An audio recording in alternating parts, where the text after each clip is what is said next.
Hi everyone, welcome back to my channel. So today I wanted to talk about the comparison between the book Uglies and the movie adaptation that just came out recently, at least at the time of recording. I don't know how long it's going to take for me to edit this because I'm terrible at that, but it's only been about a week, I think, while I'm recording this. So I recently watched it, and unpopular opinion, but I actually liked it. I actually liked it quite a bit. And I want to get into why. There are a lot of things being said about the movie, which a lot of them, well, okay, probably about half of them I can understand, and everyone has different tastes, and that's totally okay. But about the other half, I don't really understand. But I'm just going to focus on the positives and what I liked about it and what I liked about this story in general. Now, the thing to remember that I think some of the critiques that I've been seeing have to do with the fact that this book, it came out in 2005, and many people are saying that it's a dated story and that kind of thing. Yes, because it came out like 19 years ago. So yes, some things are going to be dated, but I'm glad that they actually adapted this book fairly well, in my opinion. They didn't completely change it like they did with The 100, for example. I read those books after seeing the show, and it was a completely different story with about half of the same characters. The other half got replaced, but it was just completely different. The only similarities really were, like I said, the characters and the fact that they were that the 100 were sent down from the space station to Earth to make sure like radiation and stuff was good, and that they were all criminals. That's basically it. Everything else is completely different. But anyways, back to Uglies.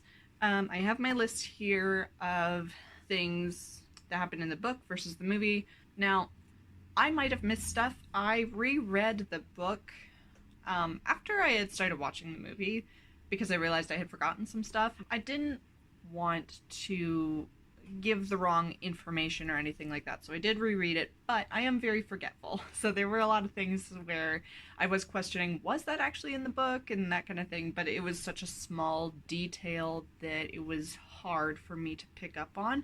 So these are just the differences that stood out to me. But of course, if you have any that you noticed that were missing, definitely let me know, because I'm curious to see what I did actually miss, and because I'm sure there is stuff. But without further ado, let's get started. So the book actually starts off with Tally at the bridge waiting for Paris. It doesn't start off with her in her dorm and them talking and spying on the pretties and that kind of thing. It doesn't start with all that. It starts with her at the bridge, and then she decides to go into New Pretty Town to look for him because he's not showing up. In the movie, Tally is really lost and she's not really sure where she's going, but in the book, she knew exactly where she was going. I forget the name of the tower that she was looking for, but she knew exactly where it was and she knew where she was going. It was just a matter of finding Paris. In the book, Paris and Tally actually talk in an elevator because Tally started to get caught. She started to get chased by the specials, which are the people that were wearing the kind of armored suits that you see in the movie. She was starting to get chased by them, and then she runs into the elevator and Paris is in there. I don't remember if that was a coincidence or not, or if she saw him in there and ran in. That's one of the smaller details that kind of got lost on me. But either way, that's where they talk. And in the book, Tally actually found it strange to hear Paris using her nickname of Squint, but in the movie, I almost mixed that up. In the movie, she actually corrects him and says like, "Oh, you always call me Squint." That doesn't happen in the book. And Paris is actually the one who gives her the idea to use the bungee jackets to jump off the roof of that tower, and she pulls the fire alarm too. I think he tells her to do that as well, to pull the fire alarm, and then tells her where the bungee jackets are, and then to take that and jump off. In the movie, though, the fire alarm thing is cut out because they have the alarm going off of the specials chasing her. So didn't really need to be a fire alarm.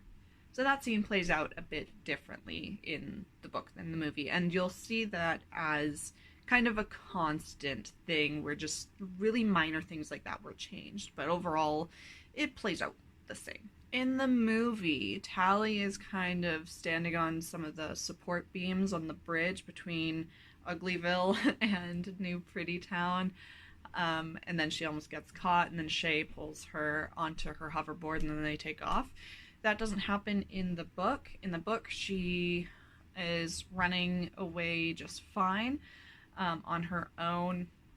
She is still being chased, but then she eventually loses them. But then she sees Shay, and she originally thinks that Shay is somebody who's looking for her, and then it turns out, oh, it's not. And they kind of talk and go on from there. In the book, Tally is actually able to show Shay what she would look like if she was pretty, and they have a conversation about that. In the movie, Shay says, oh, I deleted my account, so I'm not going to be on there, and so they can't access it. Which was kind of an interesting choice, because personally I think I would have liked to have seen that kind of interaction. Tally kind of goes against Shay's wishes of like Shay just says that she wants to go hoverboarding and that kind of thing, but in the book Tally is just like, hey, let's just see what you look like, come on, it's not that big of a deal kind of thing. David doesn't get mentioned until later on in the book, whereas in the movie he's mentioned really early on, and they kind of build up like this legend that he has. And in the book he has a kind of legend like reputation to him as well, but it's just not really talked about. But I think I liked that they brought him up in the movie earlier on better, because it kind of foreshadows a little bit more, and so I did appreciate that in the movie. So in the movie, Shay brings Tally to the Rusty Ruins and lights the signal for David, and then she leaves when she sees David's signal back. But in the book, that's not how that happened. In the book, they left together that first time, and they went back to the city. But Shay doesn't leave until later on in the book, and they visit a few times, which is kind of glossed over, but that's how it is. And then Tally is taken a bit more aback when Dr. Cable tells her that Shay is missing, because she didn't know that. She wasn't there when Shay left, if I'm remembering correctly. Tally mostly traveled to the smoke during the night in the book, but in the movie that's reversed. It was mostly during the day. Now, her traveling during the night is actually a bit more important in the book, because the hoverboards in the book, they open up and they have solar panels underneath, and that's how they charge. You need to leave them out in the sun so that they can charge, so that you can actually use them. In the book, we don't see that happening. We don't see them opening up. We don't see her charging it and that kind of thing. There was a scene in the book that was left out where Tally was taking a bath in the lake, and the helicopter that had the rangers who were lighting the fires and stuff had completely, they had gotten really close to the ground for some reason. I'm gonna be honest, I'm not entirely sure, because while I enjoy this series, Scott Westerfeld is not the greatest writer, and there are a lot of times throughout this book and the rest of the series where I do have a hard time figuring out what exactly is happening. So I don't know exactly, but somehow the helicopter blades shredded Tally's sleeping bag. But I can kind of understand why they left that scene out of the movie. It's not that relevant or anything like that, but it is what it is. In the book, it's not David who finds her and gets her onto the helicopter and that kind of thing, like it is in the movie. In the book, it is, I forget his name, but it's someone else who is named, and they have these bug-eyed masks, which I'm guessing are just like gas masks that like kind of cover their whole face they're using, and they have to put one on Tally to help her to breathe in order to save her life. Whereas in the book, she kind of gets tackled to the ground a little bit. I don't think it was necessarily in an aggressive way. I think it was just like a, like, hey, come out away from the fire kind of thing. And then they scan her and then they take off. The scanning also does not happen in the book. In the book, Tally and David bond over clearing out this collapsed cave or tunnel. Whereas in the movie, he teaches her how to use a crossbow, which I think I liked that better. It makes a little bit, it's a little bit more exciting and it makes a little bit more sense, in my opinion. The movie leaves out a conversation that David has with the rest of the group in the smoke about cutting down more trees, specifically for burning. Now, that is important because they talk about both in the book and in the movie that they don't want to waste things and that kind of thing. They want to make sure that they use things properly, basically. And there is a bit of a debate and discussion about it. It gives a bit more of an idea of why that kind of thing is important to the culture of the people in the smoke. So the whole team with the specials arriving, or they're called scouts in the movie, but in the book they're just specials. But the whole scene of the specials arriving is different. One of the examples is that David is not with Tally when they show up. David had left to go somewhere else. I forget exactly where, but he wasn't with her trying to hide or anything like that. It wasn't like that like it is in the movie. There's also a character that is completely left out of the movie, which I can understand. He has a very, very minor role, and that is the boss.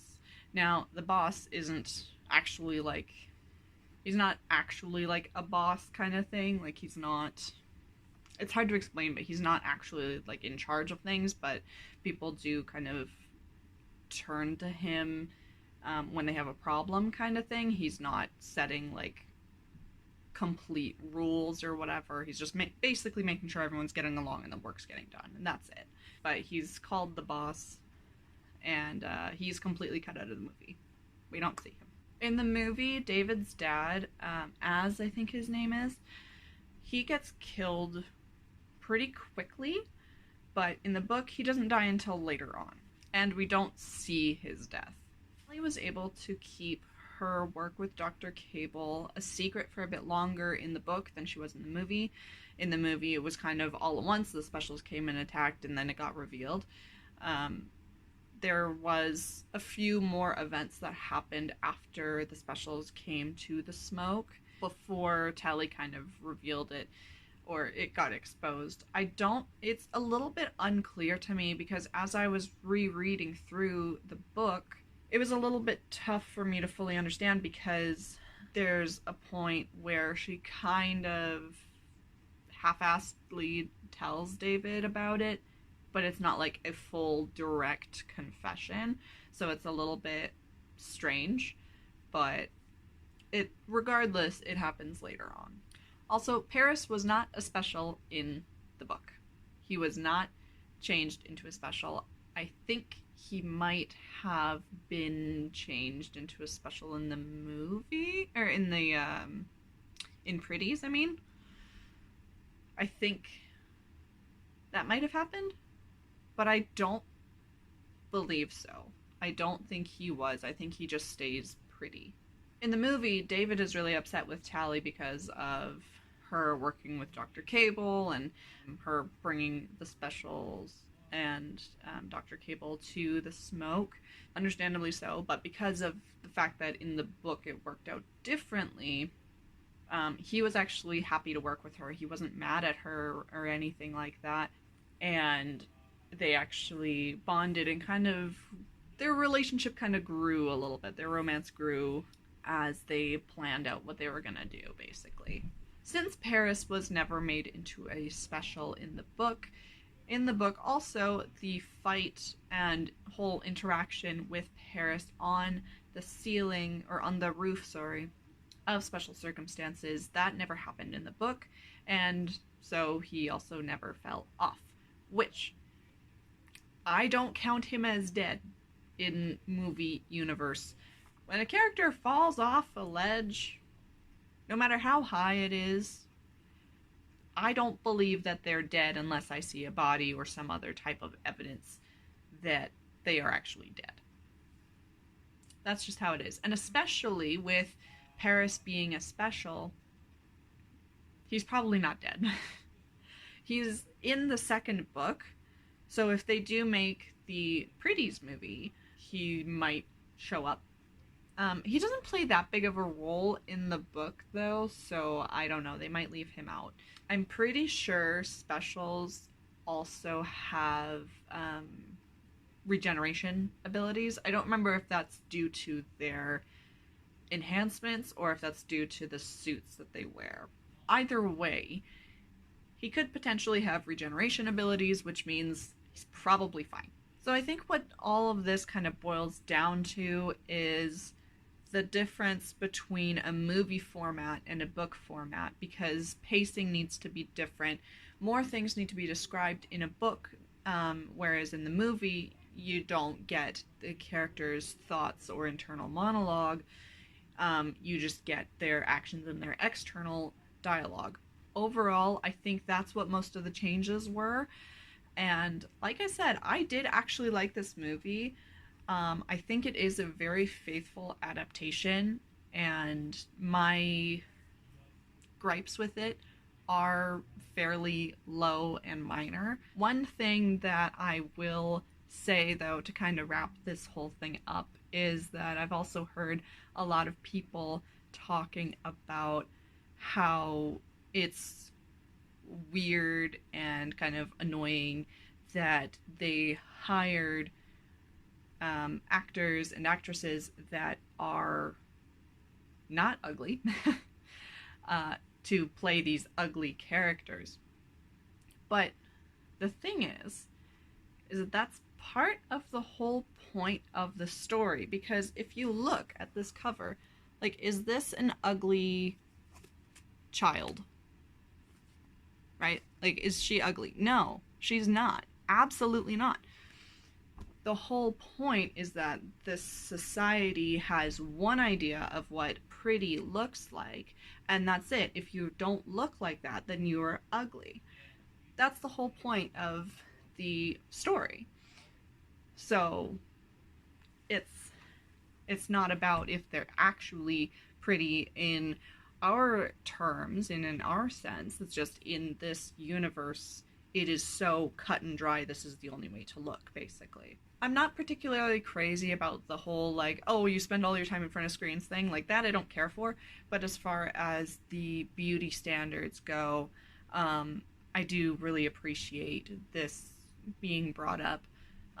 Even more so than it already is, because people already talk about this kind of thing on social media, about how filters are fake and that kind of thing. And this movie is just bringing that up in a new way. Well, maybe not new exactly, but like new as in, like, we haven't seen this movie until now. Which I do think it's weird that this book didn't get adapted when all of the dystopian books were getting adapted. I think it definitely should have. But I am so glad to see the dystopian genre coming back. It is one of my favorite genres, which, again, I know is an unpopular opinion, but I love it. I want more of this. I do hope that they continue making the movies, but with how much Uglies is kind of tanking, I have my doubts. I'm gonna keep my fingers crossed, but I will say, if you did not like Uglies, and they do make Pretties into a movie, don't watch Pretties. Just save yourself the pain of having to watch that, because I will say Pretties is the weakest book in this series. Specials is the best, but Pretties is the weakest book in this series. So it's gonna be a rough one. I think it will, if it does get adapted, it will be reviewed much worse, and more people are going to have more of a problem with it. I do want to do a full review of this series later on. I was going to do it before I made this video and before the movie came out and stuff like that, but timing just didn't work out right, so I didn't get around to it. But I do want to do a full review of this series, so if you are interested in that or any other bookish content, please consider subscribing, and I hope to see you soon. Bye!